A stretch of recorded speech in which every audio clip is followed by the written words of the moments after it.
ऐसे मेरे प्यारे, इस समय मैं मेवात के स्नूह में हूँ और यहाँ पर आज ये सद्भावना, समरसता, प्रेम प्यार हमारा सबका हो, उसको लेकर के एक बैठक का आयोजन किया गया। एक तरह से मैं विशेष रूप से कहूँगा कि हिंदू मुस्लिम एकता, और उसके साथ फिर मुख्य रूप से कहूँगा कि मानवता का प्यारा संदेश, क्योंकि हम लोग मानवता के पुजारी हैं। मेरे दिल में बड़ा एक दर्द था जब से जुलाई में यहाँ पर घटना हुई, हालांकि उसके बाद में यहाँ आया भी सही। उस समय तो सरकार का एक सार्थक प्रयास हुआ कि जो यात्रा यहाँ पर चली और उसमें बाधा पैदा हुई और उसको पूरा किया जाए। उसको पूरा करने के लिए, उसके लिए सरकार वास्तव में हमारी हरियाणा की धन्यवाद और बधाई की पात्र है, उसको पूरा किया गया। लेकिन उसके बाद भी मेरे मन में एक बहुत था कि यहाँ पर हिंदू धर्मगुरु, मुस्लिम धर्मगुरु, हम धर्मगुरु कहलाते हैं, हम लोग बैठ करके एक मीटिंग करें, क्योंकि वो उसमें मेरी एक प्रमुख मान्यता थी जो हमेशा हमेशा के लिए है और रहेगी, कि हमारे धर्म गुरु जब अपने शिष्यों को कोई बात कहते हैं कि उनको एक सही राह दिखाते हैं, तो उसका प्रभाव उनके जीवन में निश्चित रूप से होता है।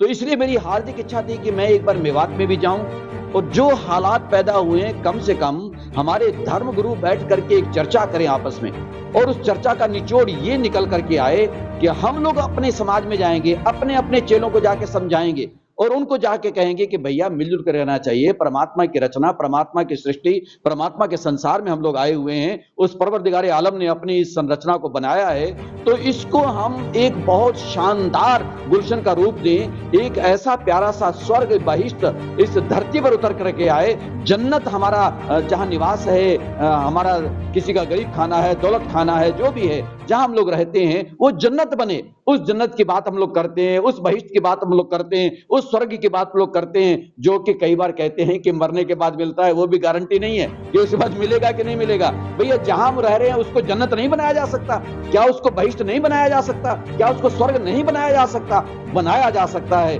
कि जहां लोग प्रेम प्यार से रहते हैं, मिलजुल करके रहते हैं, मानवता के संदेश को अपने जीवन में आत्मसात करके चलते हैं, वही जन्नत है, वही स्वर्ग है, वही बहिष्ट है, वो इसी धरती पर है, इसी सरजमी पर है। ये एक संदेश मैं देना चाहता था और अपने धर्म गुरुओं से आज भी मैंने निवेदन किया। मुझे बहुत अच्छा लगा, आज बहुत मेरे हृदय को प्रसन्नता है कि बड़े प्यारे प्यारे मुफ्ती साहब आए, मौलाना साहब आए, मौलवी साहब आए, हमारे धर्म गुरु हिंदुओं के, वो भी यहाँ पर आए और मिलजुल करके हमने आज खुल करके चर्चा की है। और हमारे इस मेवात के सम्मानित महानुभाव यहाँ पर पहुंचे हैं, उन सबकी उपस्थिति में मुझे बात कहने का अवसर मिला। और मेरा मुख्य संदेश आज का यही था कि हम ऐसा मेवात के माध्यम से दूसरे प्रदेशों को, मेरा हरियाणा प्रदेश तो है, दूसरे प्रदेशों को भी संदेश देना चाहते हैं कि किस तरह से मेवात में भी हिंदू और मुस्लिम जो मुख्य यहाँ पर कौम निवास करती हैं वो मिलजुल कर रह सकती हैं, तो दूसरे क्यों नहीं रह सकते हैं? दूसरे लोगों को भी चाहिए, दूसरे प्रदेश के, देश के, बल्कि आज तो मैं कहूंगा मैं दुनिया के लोगों से भी कहना चाहता हूं कि हम सब लोग परमात्मा की रचना में, सृष्टि में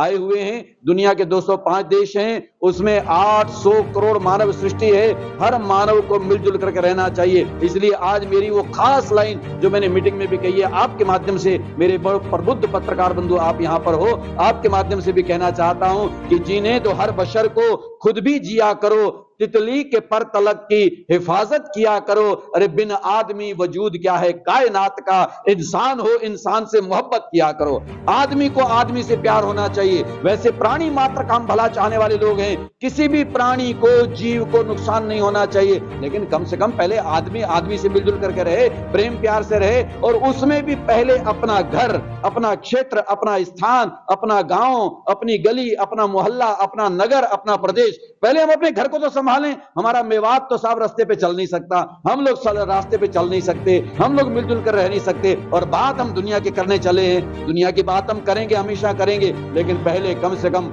जहां हमारा आधार कार्ड है, जहां के हम रहने वाले हैं, वहां के लोग तो मिलजुल करके रहें। ये एक संदेश देना चाहता था मेरे प्यारे। ऐसे मेरे प्यारे, मेरे हरियाणा के मुख्यमंत्री श्रीमान श्री मनोहर लाल खट्टर, मैं तो उनको संत के रूप में देखता हूं।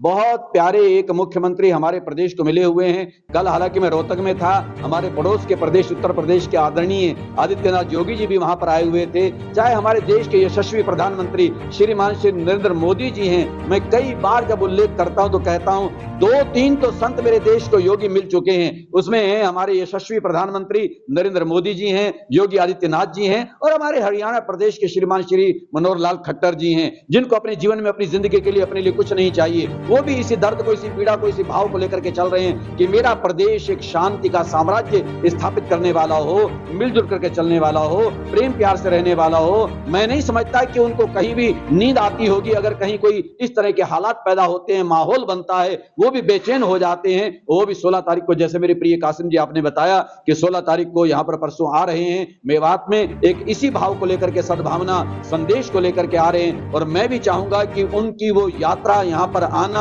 पूरी तरह से सफल हो। एक संदेश जो उनके माध्यम से भी मिलने वाला है, उस संदेश को यहाँ का बच्चा बच्चा अपने जीवन में आत्मसात करेगा। आज हमने भी दिया, क्योंकि या तो राजपुरुष होते हैं, राजनेता होते हैं, और हम लोग धर्मगुरु कहलाते हैं। तो धर्मगुरुओं का भी और उन राजनेताओं का भी, क्योंकि उनका भी दायित्व बनता है, उनकी भी मनभावना होती है, उनके हृदय में भी ये भाव रहता है कि लोग सब एकजुट होकर के रहें, प्रेम प्यार से रहें, शांति स्थापित होनी चाहिए, मिलजुल करके रहना चाहिए। उनकी भी तमन्ना है तो उनकी भी ख्वाहिश पूरी हो, हम सबकी इच्छा पूरी हो। अच्छा मिलजुल करके रहेंगे, प्रेम प्यार से रहेंगे, सद्भाव से रहेंगे, तो उससे हमको भी तो हित मिलेगा, हमको भी तो लाभ होगा, हमको खुशी मिलेगी। दूसरे को दर्द देने वाला चैन से सो नहीं सकता है, आराम से सो नहीं सकता है। दूसरे को खुशियां देने वाला वो दूसरे को भी आराम की नींद देता है और खुद भी चैन अमन की नींद लेता है। इसलिए हम आराम से अपने जीवन को व्यतीत कर पाए, खुशी खुशी से अपने जीवन के दिन गुजार पाए, तो उसके लिए जरूरी होगा हम दूसरों को खुशियां दें। दूसरों को खुशियां देंगे तो हमें खुशियां मिलेंगी। आप मेरे माथे पर चंदन देख रहे हो, जिन अंगुलियों से चंदन लगाते हैं, चंदन से कोई महकेगा, माथा महकेगा, और कोई